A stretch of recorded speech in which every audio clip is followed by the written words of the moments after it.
জাদু ঘুরে যাবে 14 দিন একটি আয়াতের আমল করতে পারলে।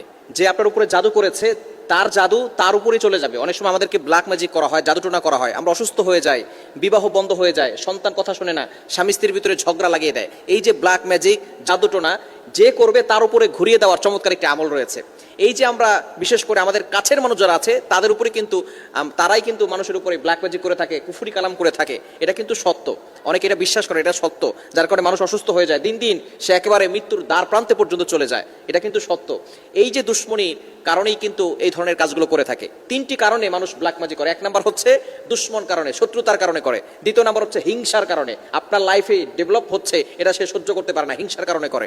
এবং 3য় নাম্বার হচ্ছে লোভে পড়ে করে, কারণ আপনাকে যদি অসুস্থ করে দুনিয়া থেকে বিদায় করা যায় তাহলে আপনার সম্পত্তি হাতিয়ে নিতে পারবে। এই জন্যই কিন্তু ব্ল্যাক ম্যাজিক করা হয়, জাদুটোনা করা হয়। এই জন্য যে আপনার উপরে জাদু করবে তার উপরেই আমলটা ফিরিয়ে দেওয়ার জন্য কোরআনের একটি আয়াতের আমল করবেন। মনে রাখবেন, কোরআনের ভিতরে সব কিছু রয়েছে। আল্লাহ তাআলা পবিত্র কোরআনুল কারীমের ভিতরে নিজেই বলে দিয়েছেন। 15 নম্বর পারা 9 নম্বর পৃষ্ঠা 2 নম্বর লাইন সূরা বানী ইসরাঈলের 82 নম্বর আয়াতে আল্লাহ তাআলা বলছেন, ওয়া নুনাজ্জিলু মিনাল কুরআন মা হুয়া শিফাউ ওয়া রাহমাতুল লিল মুমিনিন।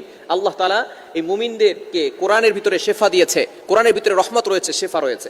এজন্য কি করবেন, এই আমলটি করতে হবে ফজরের নামাজের পরে এবং আসরের নামাজের পরে। মাস্ট বি আপনাকে 5 ওয়াক্ত নামাজ পড়তে হবে, আমল করতে হবে ফজরের নামাজের পরে এবং আসরের নামাজের পরে।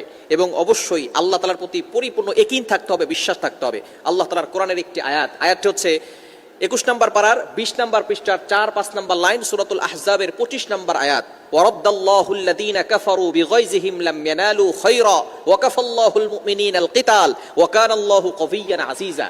সূরাতুল আহজাবের কত নম্বর আয়াত? 25 নম্বর আয়াত।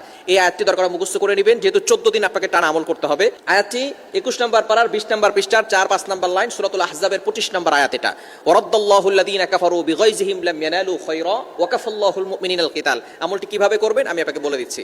ফজরের নামাজের পরে এবং আসরের নামাজের পরে প্রতিদিন 2 বারে আমলটি করতে হবে। টানা 14 দিন আমলটি করবেন। ফজরের নামাজের পরে আপনি বসবেন, বসে আয়াতুল কুরসি একবার পড়বেন, পড়ে এরপরে আপনি আউযু বিল্লাহি মিনাশ শাইতানির রাজিম একবার পড়বেন।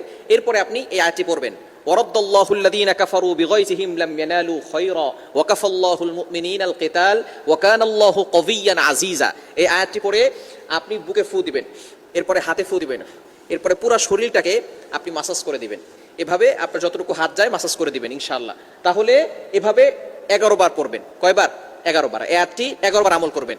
একবার পরে ফু দিলেন, আবারও পড়বেন আউযু বিল্লাহি মিনাশ শাইতানির রাজিম, ওয়ারাদ্দাল্লাহুল লাযীনা কাফারু বিগাইযিহিম লাম ইয়ানালু খায়রা ওয়া কাফাল্লাহুল মুমিনিনাল কিতাল ওয়া কানাল্লাহু কাবিয়্যান আজিজা। আবারও বুকে ফু দিবেন, হাতে ফু দিয়ে পুরো শরীরকে মাসাজ করে দিবেন। আবারও আপনি আউযু বিল্লাহি মিনাশ শাইতানির রাজিম একবার পড়বেন, এরপরে আয়াতটি একবার পড়বেন, আবারও শরীরে ফু দিবেন, আপনার বুকে ফু দিবেন এবং হাতে ফু দিয়ে পুরো শরীরকে মাসাজ করে দিবেন। তাহলে আপনি 11 বার পড়বেন, 11 বার শরীরে ফু দিবেন। এরপরে আপনি একটা গ্লাস নেবেন, গ্লাস নিয়ে সেখানে কিছু পানি নেবেন, সেই পানি নিয়ে আবারও আউযু বিল্লাহ একবার এবং আয়াতটি একবার পরে গ্লাসে ফু দিবেন। এবার 11 বার আপনি আয়াতটি পড়বেন, 11 বার এখানে ফু দিবেন, গ্লাসে ফু দিয়ে ওই পানিটা খাবেন। ইনশাআল্লাহ টানা 14 দিন যদি আপনি আমলটি করতে পারেন, যে আপনার উপরে ব্ল্যাক ম্যাজিক করেছে, জাদুটোনা করেছে, এই জাদু তার উপরে গিয়ে পড়বে। আল্লাহ